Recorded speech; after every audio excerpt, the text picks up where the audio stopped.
City Golf Chico, this one a 96 model with 200,000 kilometers on the clock. 20 years old, has this car stood the test of time? The first thing I noticed, for a car that has spent most of its life in the sun, the paintwork still looks good. The interior as well, fresh with comfortable seats and upholstery that has lasted. What also surprised me is everything still works, the dials, the clocks, heater, even the interior lights.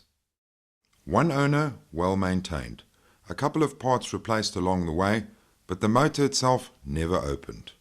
The only faults I could find was the back door leaks, the taillight lenses have faded, and the roof liner looks a bit worn.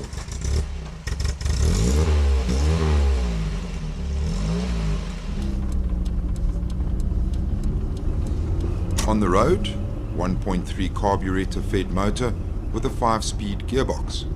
Not great power, but sufficient for a relatively light body. And when you give it stick, it doesn't seem to mind. Strong whiff of petrol, followed by a growl into action.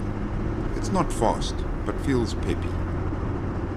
Noisy, both inside and out. Not the best insulation, so you're constantly subjected to that well-identified Golf 1 exhaust tone, and all other road noises. There's no power-assisted clutch or steering, so everything needs serious manpower, and the brakes definitely rely on forward planning. The controls, doors, even the window winders feel very stiff, very manual and industrial. Around the corners, some creaks and squeaks from the aging suspension, but feels quite balanced.